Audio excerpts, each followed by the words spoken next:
Hello Frankie and welcome to my screencast presentation for Task 1 Interview Techniques. First of all, before we get into it, I just want to answer the question, what is an interview?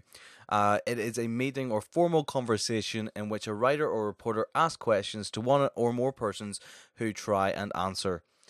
So let's just go ahead and get straight into the first slide. We do have promotion, research, information, and entertainment. So this is why interviews are carried out. First of all, we have promotion. So interviews can be carried out for promotion of, say, a book, film, or TV show. Authors and actors will answer questions to promote their media product. This is important for the media companies to earn revenue and also gain exposure. An example of this would be an interview carried out by ITV interviewing Marcus Zusk on his book called The Book Thief. In return of answering the questions about the book, he got his book promoted. This is a great way to promote his book, as the majority of people watching this interview are interested in him or books and might consider buying it. Moving on to research, we have interviews can be carried out for research. This helps the interviewer gain knowledge on a certain subject or incident. This would usually happen on the news. An example of this would be an interview carried out by BBC with Prince Harry and Meghan Markle. The interviewer asked questions to gain knowledge of their relationship and how they met. This helped the BBC News research and gain information for the news story they were producing. Can we start with the proposal and the actual moment of your engagement? When did it happen? How did it happen? It happened a few weeks ago. Moving on to information, interviews are also carried out to educate the audience. They do this by providing the audience with the research either from the person that's getting interviewed or from secondary research. An example of this would be any documentary, as they will provide information on the subject at hand.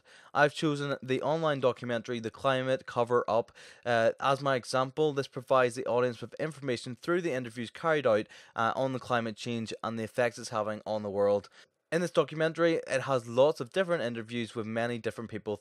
And lastly, entertainment. Interviews can be carried out for entertainment purposes. These would be interviews that are interest the audience. For example, I've chosen an interview from Sky with James May after the incident with Top Gear. This is entertaining as it catches James May off guard as it's done on his doorstep. This is entertaining as obviously James May doesn't want to answer any of the questions and is more than likely withholding information that the press are trying to get out of him. What is it now? Morning, Hello, James. sorry to bother you again. It's all right. I've been to see Alan Yates. I was talking to him about an idea I've had for a programme about poetry. There is a suggestion that the contract is coming to an end today, and so it's decision time. Are you going to stay at Top Gear or something different? So moving on to slide 3, explain how interviewers use the following techniques effectively when carrying out interviews. For this, I'm going to be using 2 examples. These are all based on the old Top Gear presenters James May and Richard Hammond. These interviews all range from when they left Top Gear and started the Grand Tour. An open question is likely to receive a longer answer. This is often used in an interview as it allows the interviewer to get a lot of information from the interviewee. A closed question can be answered with either a single word or a short phrase. This is often used after an open question as they want to clarify something the interview had said. A single question is just one single question. This and the multiple questions are used by different interviewers to help get as much information out of the interview as possible. Suggestive is the interviewer is trying to influence them.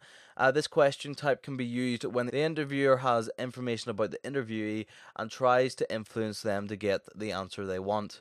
And direct is straight to the point. This question type is straight to the point and normally very short. So here are a few examples of the question types. This here is the James May interview on Good Morning. So the open question is, what have you come up with this series? This is an open question as it does allow James May to provide as much information as he wants to give. So what have you come up with for this series then? What can we look forward to? Lots of travel. There's a huge amount of travel, yes. And I don't really want to give too much of it away because we've actually managed to keep some of it secret. But we go to Africa, America, I go to Mallorca. The closed question is, there's no chance you'll be meeting up outside of work. This here is a yes or no answer, but he does go on and say a wee bit more about it. A single question is, how is Jeremy? This is just one single question asked to James May. Multiple is, what can we look forward to? And shortly after that, there's lots of travel. This is also linked in with the suggestive one, which it says there's lots of travel, influencing James May in his answer. And also direct is, what mode of transport was everyone using? This is just straight to the point and just ask the question. But obviously won't give the result. but you were allowed to be slow. You were expected to be slow because it was the race from was it New York to Niagara Falls? Yes. And so, what mode of transport was everyone taking? Moving on to the Richard Hammond example, this is again on Good Morning.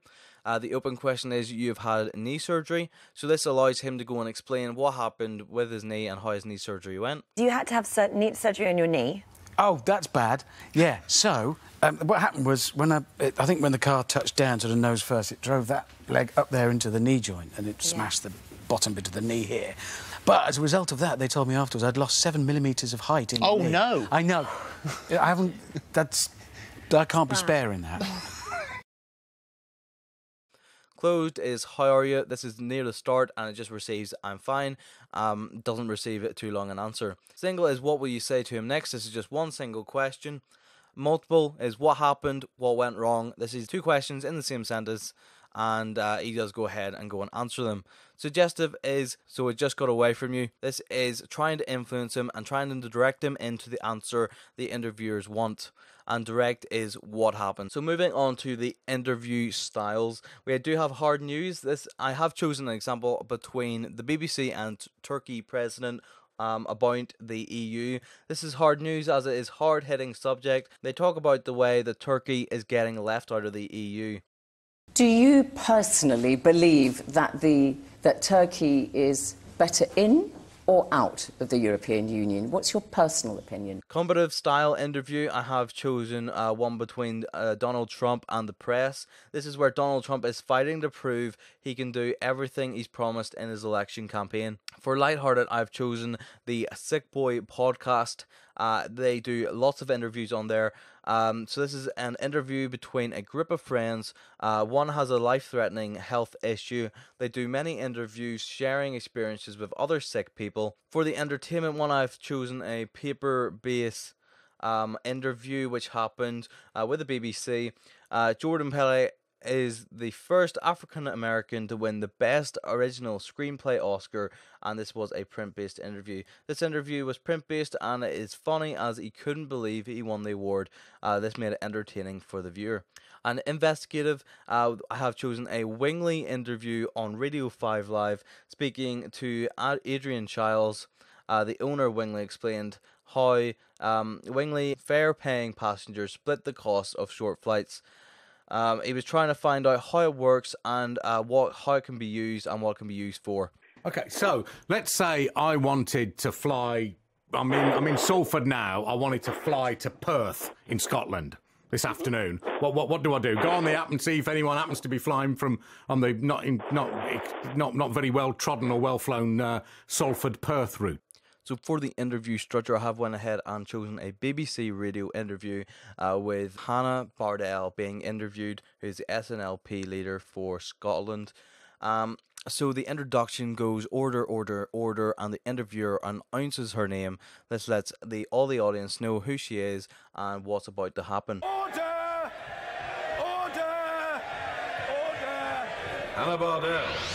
Hannah Bardell. The development is some serious questions, and then it gets on to a couple of funny questions just to lighten up the mood. The serious questions do try and get into what she wants to achieve and how her politics are going. The funny questions are just random questions about who she would rather be stuck with on a desert island. So the interviewer actually gets her to sing a song in the summary. This just sort of wraps up the interview and sort of finishes it. I don't know if you can see changes that have come over me. And on the wind-up, the interviewer says her name, and it goes, that's a yes for me. And again, they have their outro playing, which is order, order, order. Well, Hannah Bardell. Well done, President. I can only say that is a yes from me. Order! Order! And on to the last slide, which is communication skills. We do have the building of the rapport. It's normally at the start, so for this example I have chosen an interview on Good Morning again, on the ITV Good Morning, between Philip and Holly and this other rich family. So building the rapport normally is at the start. Philip and Holly are listing their achievements and welcome them. This helps the interviewers relax and be comfortable to get ready for the questions. This would also help them feel like they can give a little more information, as they'll be happy with who they are being interviewed by. Barry and Tony, so you both started... Nice to see you. Lovely to see you. Much more humble beginnings for you both. Tony, you made your money from a New Jersey company which tests consumer products. Barry, you ran an LA-based British surrogacy centre. But you met in Manchester, didn't you, by a petrol pump, am I right? Active listening, an example of this is don't need too many of the ads, so the allowance is stopping because of the business. This here is obviously wasn't one of Philip's questions, but it's just trying to clarify what the interviewee said. Active listening is when the interviewer doesn't follow their list of questions, when the interviewee says something interesting, and when the interviewer can get more information out of the interviewee. So moving on to body language, we do have Philip. He's always in his notes. He's leaning over, looking at his piece of paper. He's digging in his notes for the information the majority of the time. He's trying to get through all his questions within the time limit, as the interviewees are giving quite long answers in this interview. Holly is upright and smiling. Holly, I feel, took a backseat in this interview. She only asked about 2 questions, and she was just mainly listening and chipping in where she can. The other family who was being interviewed is proud with their heads up.